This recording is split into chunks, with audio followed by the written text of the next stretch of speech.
Okay, here we are. Now, by the way, oops. Maybe I started clicking too early. Although this is very fitting because I was going to explain that I'm a very, very boring person. I wear a navy suit and a white shirt. I'm a middle-aged man. And by the way, it's not a very expensive suit, right? And I like to get involved in very boring projects. And Galena, our Abra project, which is our sole focus of our company, is very boring. It is a base metals project. The primary metal is lead, which has been around in industrial use for 120 years now. By the way, the lead market is larger than the than the nickel market. A lot of people don't know that. It's larger than the lithium market, the cobalt market. It's a very large liquid market. It's an LME screen-traded commodity. It's hedgeable. The banks understand it very well from a financing perspective.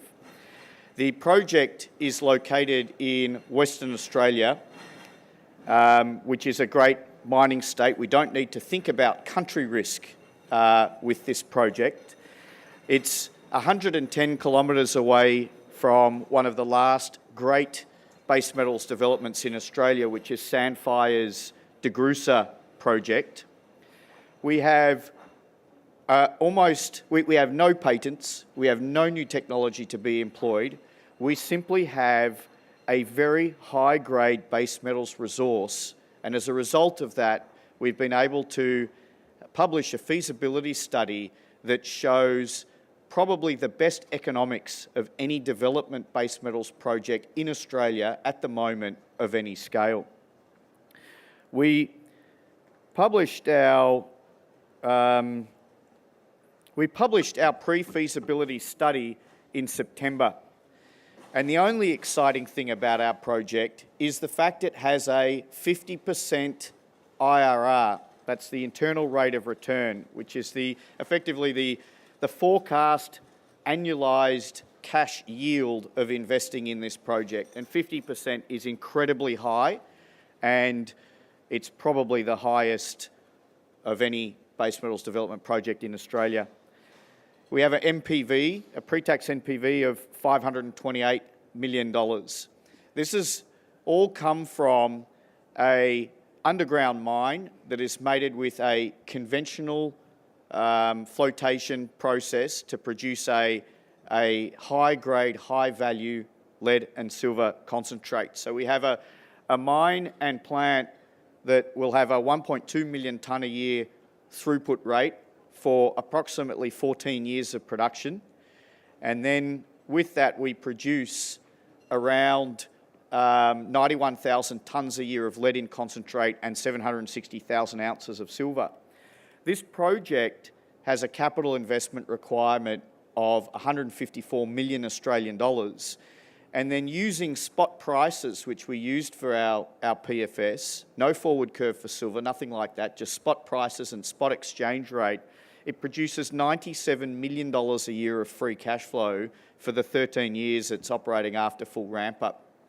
So, as I said, it's a very exciting project in terms of its economics.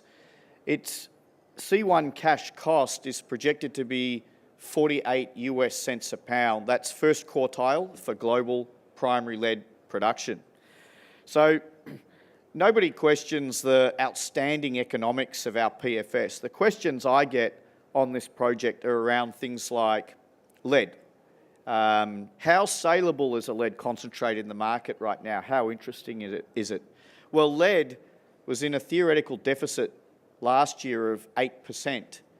There is a supply, the lead market's not growing gangbusters, it's growing about 2% a year. It's forecast to grow about 2% a year for the next decade.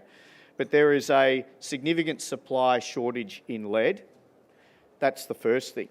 The second thing is our product will be the highest grade commercially available lead concentrate in the world. So the mineral we focus on exclusively here in our resource in terms of what's in the mine plan is galena. So we have only a lead sulfide mineral. We don't have not in our mine plan, we don't have chalcopyrite or sphalerite, and so we have a very simple metallurgical process which will result in a 95% recovery into a 75% lead concentrate. Now, a typical lead concentrate has anywhere from 40 up to 60% lead, and also a problem in the lead market right now is deleterious and penalty elements. So often in a lead concentrate you find things like arsenic and cadmium, and as actually the panellists were speaking about earlier in this session, they were talking about the need for higher quality commodities to deal with environmental issues. Now, our concentrate at 75% lead with no penalty or deleterious elements is basically the cleanest concentrate in the world. And if you're a smelter that's concerned about issues of heavy metals, and mercury, cadmium, arsenic, things like that, then you need a concentrate like ours. As part of our PFS process, we sent invitation letters to 10 potential off-takers to say, what kind of terms would you offer on our concentrate? And we received 9 basically bids for our offtake. So now if you were a lithium company, you'd be very excited if you had 5 or 6 people in an offtake process, or a cobalt company. But we have 9 of the world's largest trading companies and smelting companies that are competing for our product. So at this time, we've been through the resource process. We have more actually to go in our resource development. So we've done another 12,000 metres of drilling this year, and we will do a resource update by the end of the year. So there is a potential to enhance the numbers in our pre-feasibility study.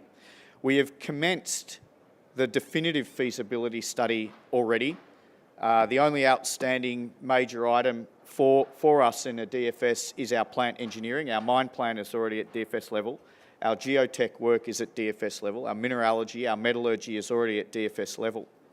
The DFS will be due in June of next year, and then at the moment we're basically going through a project financing process, and we're dealing with project financing banks, we're dealing with private equity firms, streaming companies, and strategic investors. We're running a multi-track process at this time with those parties in data rooms and whatnot. And our job is to basically see what comes of this process in terms of the best options that become available, and then the mix of items we can use in our funding package for our project.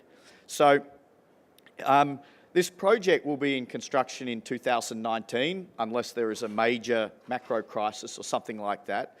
Our job is to come up with the best funding package that creates the best shareholder return through the development phase. It's not about just getting it funded. We've got an embarrassment of riches in terms of offtake and funding interest. It's about putting these items together to come up with the least dilutive, lowest cost overall funding package. So it's a great opportunity because the company's only been listed for 13 months. We only have 800 shareholders. It's not well known, and we're really just going through the process of getting people up to speed on it now. And I believe there's a significant re-rating event as we go through the construction phase and the company adds shareholders and becomes better known and becomes more liquid. So that's our very boring story, and I hope you find the potential returns exciting. Thank you very much.